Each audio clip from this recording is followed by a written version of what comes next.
welcome to Live on Helton Creek and Happy Easter. We're at 961, we only need 40 more. 961 what? We only need 40 more subscribers. Please subscribe.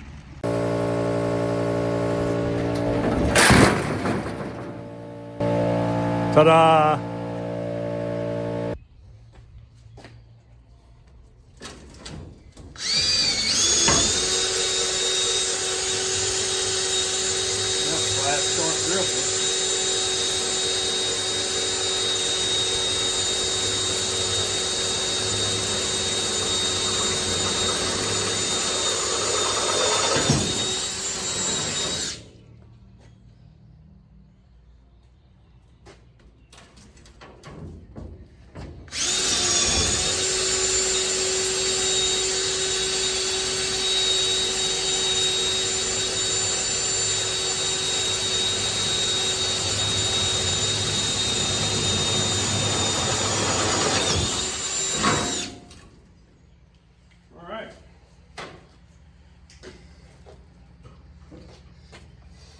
Where's your stuff? My bolts and stuff. Mm-hmm. So if y'all remember, Paul got this barge wagon last year, and he's been working on it. He got the floor fixed. It's still got a wave or two in it, but he got the floor fixed, and he got the sides and everything taken care of. But then he had another idea, because when he was taking it, the sides were not removable originally. Correct. So he had a genius idea. So tell him what you did. All right. So I cut the angle and cut the sides off. I think you saw in another video. And then I welded some cuffs, some stake pocket cuffs on the side, and put 2x4s in here. Now I'm putting my sides back on attached to the 2x4s, so I can remove them, and if I want to haul hay and dump the hay on the flat, I can. So that's what I'm working on today. So this is what Added those, yeah. This is what he added, and of course it fits in, so he can, just like on that green dump trailer you guys have seen a couple of times, you can just take this off, lay it aside, and he's got a flatbed. And it's good for hauling junk. Yep. Y'all have seen it in use a couple of times, hauling some brush and things like that. So Gravel. I plan to move dirt around on the farm and fill in some low places and things like that. We got a bunch of old baled up corn stalks we never did use over there that we're going to get out of there, and I'm just going to dump them in this and take them, find a flat rock somewhere and dump them on. And I can pull this around on the farm with the tractor and just plug the remotes, plug the hydraulics into the remote. And instead of that gooseneck, you got to have a hook to a 12-volt battery, and sometimes it gets weak and it doesn't want to dump. So I felt like this was a better option on the farm. The little trailer's still good for on the road stuff. So, and one other thing that I've decided I'm going to do is I've got a 12-volt vibrating motor that I used to have on that feed bin. You've seen how we use them on the feed bins, but I'm going to mount it on the center of the floor in there to where I can, when I'm dumping dirt, if it don't want to come out, I can hit the switch and let it burr. that's excellent. And drop it out. What are you going to do about trying to use the feed on the feeder? I've got a one that plugs into house current on the feeder. Oh, okay. This was a 12-volt. When Okay. When I had the feeder about where we're standing now, with no electricity available, I had that 12-volt job on there.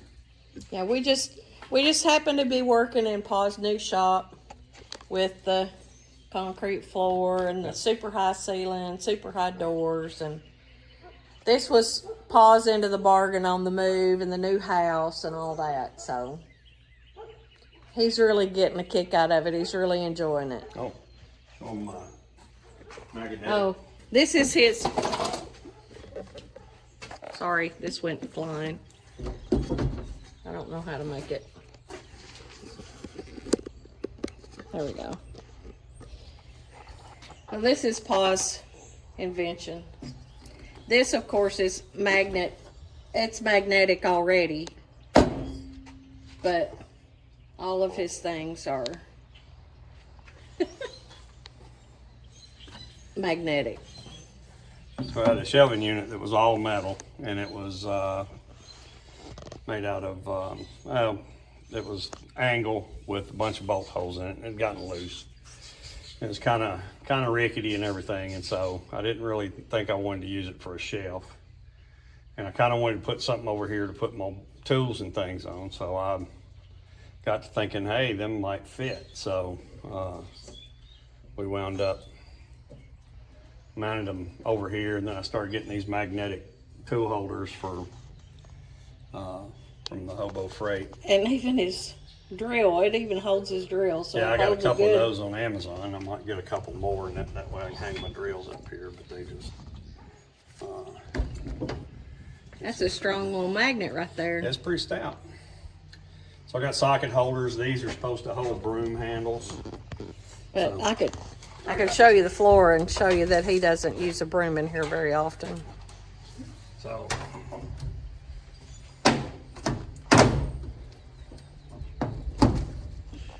Well, there you go. So I didn't figure it'd hold a broom. I don't have one handy. There's his shelves he built for all of his toys, and he's got plenty of plugs in this shop. And then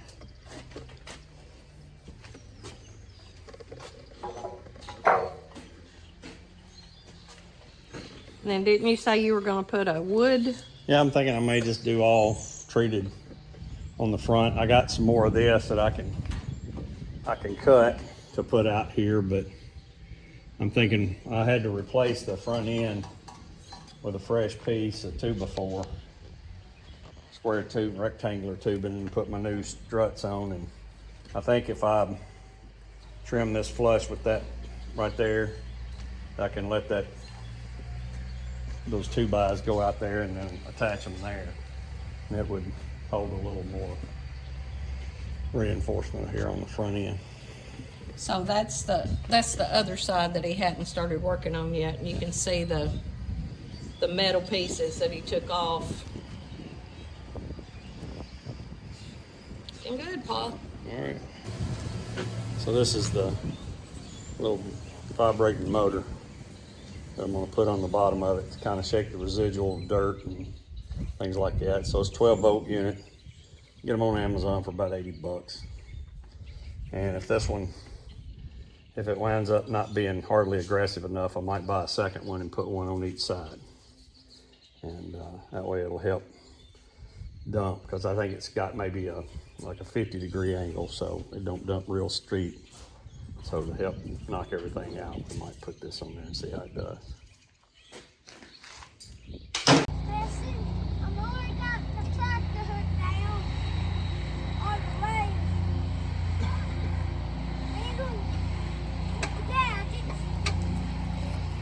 Pa's gonna get you. I am too fast.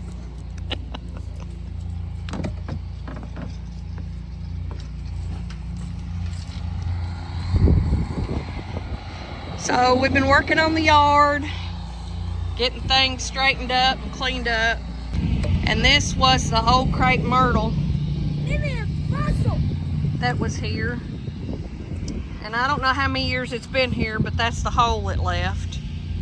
And it was about half dead and half alive, and just made an awful mess. And so we dug that up. It's a root. And then this is one that was already dead, and we had cut it down and had to get the root up. So this is the root ball on it. You see how big it is. Huge.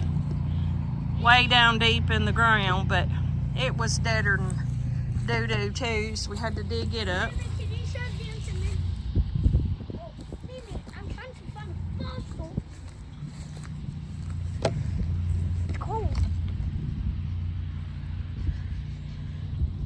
So that's the mess we got to clean up. Won't be hard. We got a landscape rake we'll take after it here in just a little bit and get it all cleaned up. Paul had to get the backhoe in there to get that root ball out though. We got onions coming up in the garden. We got some potatoes coming up in the garden. And today it's cold.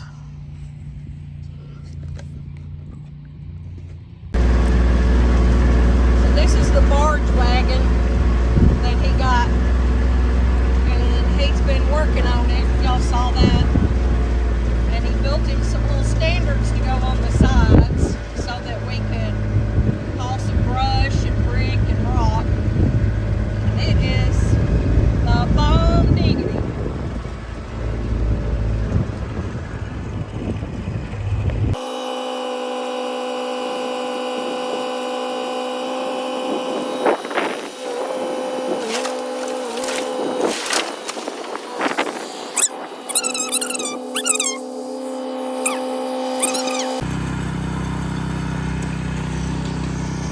Pa's getting the taters plowed in the middle, getting the weeds out. There's our onions growing. There's our dog, Rowdy. It's hard as a rock in here.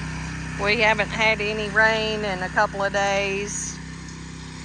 And the spring was wet and muddy, and then it quit like it always does. So we wouldn't mind having a little shower of rain, but we've got some little green onions over here, and we got some red onions over here, and some more green onions too. Everything's looking really good. And then we're going to plow this up and plant us about 5 or 6 or more rows of corn and some okra. And then everything else will go in my raised beds if I ever get them cleaned out.